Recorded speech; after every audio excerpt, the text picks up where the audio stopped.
5 seconds to go.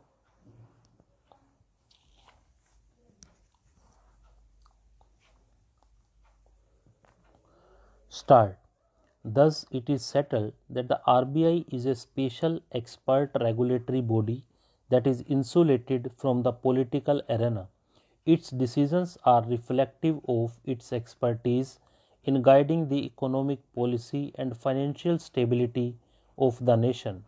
Adverting to the facts of this case, the RBI is empowered by FEMA to manage, regulate, and supervise the foreign exchange of India.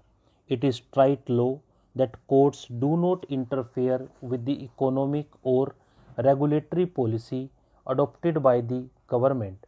This lack of interference is in deference to the democratically elected government's wisdom, reflecting the will of the people, as held by a three-judge bench of this court in Internet and Mobile Association Supra.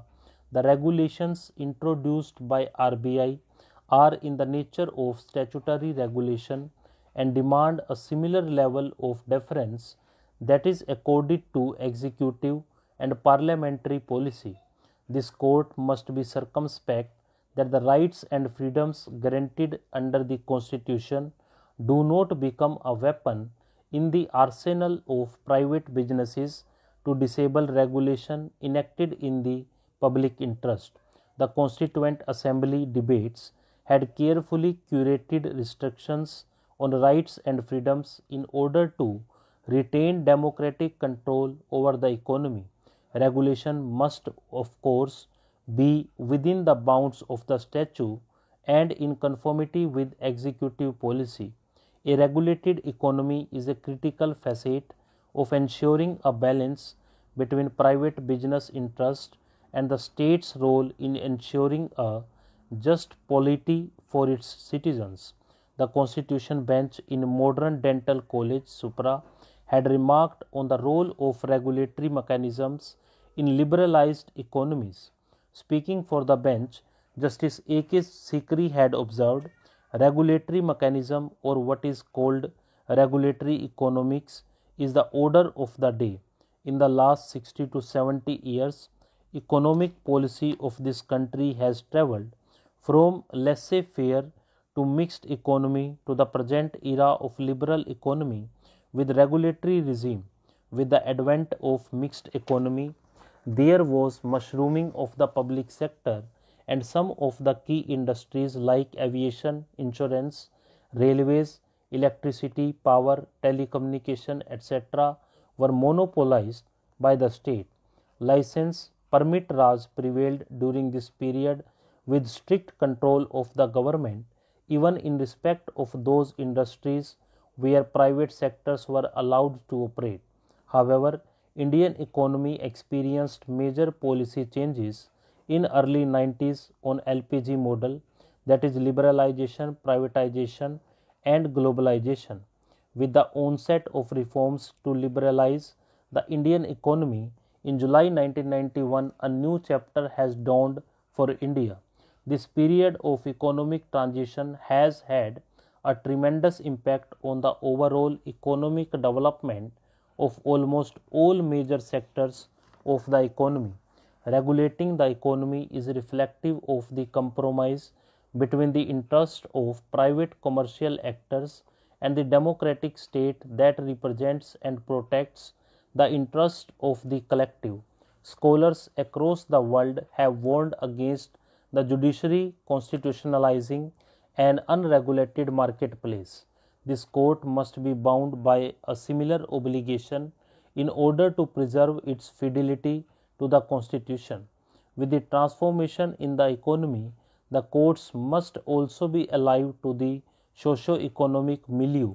The right to equality and the freedom to carry on one's trade cannot inhere a right to evade or avoid regulation.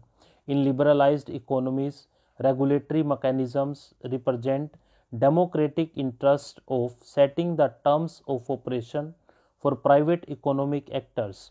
This court does not espouse shunning of judicial review when actions of regulatory bodies are questioned.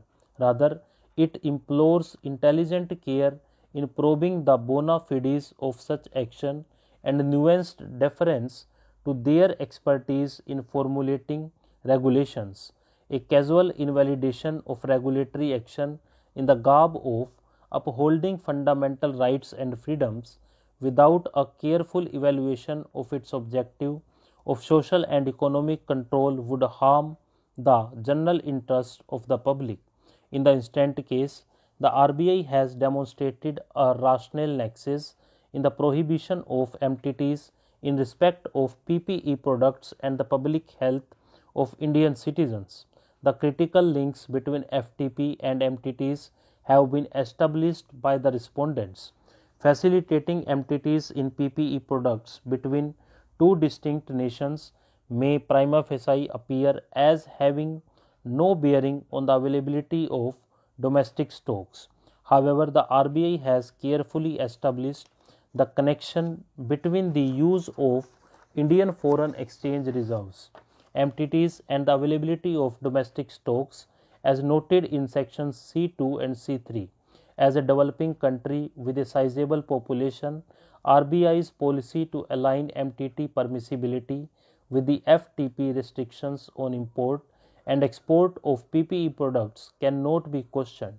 Thus, this court is constrained to defer to the regulations imposed by RBI and the UOI in the interest of preserving public health in a pandemic.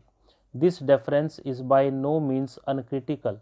In fact, one of us, Justice D. Y. Chandrachud, in a 3-judge bench of this court in Gujarat Mazdoor Sabha versus State of Gujarat, had decreed the state's tenuous claim of a public health emergency to dilute welfare conditions in labor laws.